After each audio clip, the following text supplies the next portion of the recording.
The date was September 28, 1953. Panama City had just skirted the damages of Hurricane Florence 2 days before. As skies cleared and routines went back to normal in Panama City, so did life at Tyndall Air Force Base. But many lives this day would be forever changed by the heroic act of one man, Lieutenant Edwin Gorbet, who gave his life to save the lives of students at Jinks Junior High School. He was from California and he was stationed here on TDY. He was on a normal flight.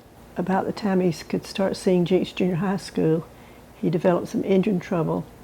He radioed to Tyndall. They had discussions about it, and they decided he should bail out. He said, "I cannot do that. I see all these students, all these children on the grounds." They were evidently changing classes and going to lunch and going back to classes. He said, "I think I can make it to the bay." Doesn't seem like that far from Jinks to the bay, but he made it simply about halfway at the Garden Club, and that's where he passed away. At the Panama City Garden Club, members were deciding on a design for a planned war memorial that soon would be built on Garden Club grounds. A granite monument to be inscribed with the names of Bay County servicemen who had lost their lives in service to their country.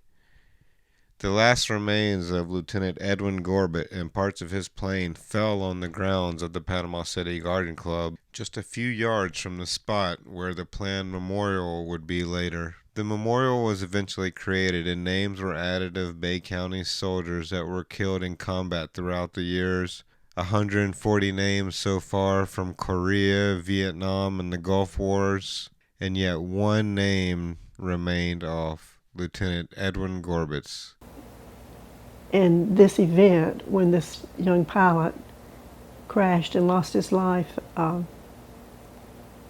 has always been on the minds of those people from that era that remembered it.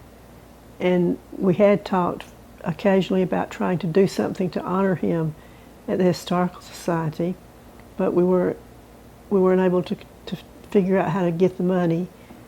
Ken Brooks, who has done a lot of wonderful writing about the area, local history-wise, had written an article earlier about this young pilot, Gorbet. He came into the local history room one day and talked with me, and then I talked with some other people in the society and that I worked with and everything, and we said, well, we're going to really try to do this. And the thing we need to do the most is to come up with some money to do it with, because we didn't have access to a lot of money in the Historical Society. So by that time it was where people were using email and internet more and starting to get on Facebook. And so we started contacting classmates from those grades that would have been at Jinks and other people that we knew might have been interested in it. And ultimately what we did was we raised all the money that we needed. I don't remember the total cost of it right now, but we did raise all the money we needed. And almost 50 years to the day, we had a ceremony and had the monument ready to unveil. The event happened on the 29th, I believe, of September 1953. And we did the dedication of the monument on September the 26th. We had support from the city because of course at the Garden Club, that's a city park, Bay Memorial Park is what it's called. From Jinks Junior High School, from Tyndall Field, and people just everywhere so interested in it. There were several hundred people there that day for the ceremony. And through the help of Ken Brooks, who had talked earlier to his twin sister, Edith, I started talking with her, writing her and talking to her on the phone. She was just honored and so emotional about finally something being done. And it was so pleasant to talk to her and feel like we were getting to know her. She wasn't, because of her health, she wasn't able to come but we had wished that she could be there. Because of the time that had elapsed before we did this, we were able to get a lot of information off the internet. We actually got the entire accident report.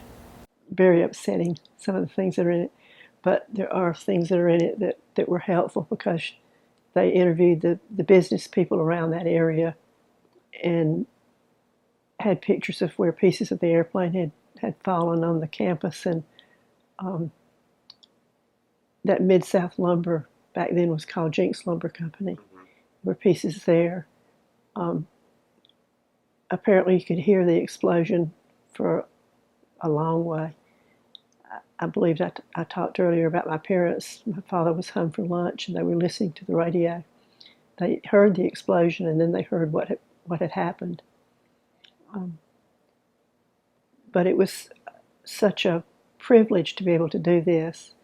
And we talked to other members of his family and they were so pleased that we had done it. We need to do more things like this so people can remember. I'm reading where the principal of the school, Merritt Brown,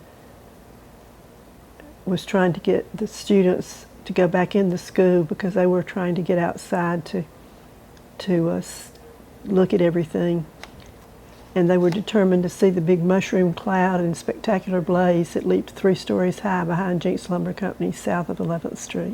Somebody sent a donation in, and the woman said she could remember exactly what she was wearing that day, which is a woman thing, a female thing, but I think that after all those years to remember that, but it really did affect everybody a lot. And you said your brother was at Jinks when this happened? Yeah, my older brother was there. And what was his recollection of it? Do you remember what his story was, really? Yeah, I've talked to him about it and several others that day. And they remember the debris falling, not knowing really what was going on. And of course all the teachers and principal and everything trying to get them inside and keep them inside. This note is important. The Historical Society could have probably gotten the money from some big business, but this is so much more personal. Getting donations from those who were there means so much more. This way we can all feel that his memorial is from us, the ones he died to save. I'm so glad that Lieutenant Edwin Gorbet is being honored with a marker in recognition for his heroic sacrifice in 1953 in avoiding a crash into our school. If he hadn't avoided Jinks Junior High School, I don't believe I would be alive today. Then my children and my grandchildren wouldn't be here either, just like that Christmas movie with James Stewart, It's a Wonderful Life. So on September 28th, nearly 52 years after the accident, Lieutenant Edwin Gorbet was finally honored with this beautiful monument. Thanks to the help of Ken Brooks and Rebecca Saunders and all who donated, this monument will forever stand here at the Panama City Garden Club.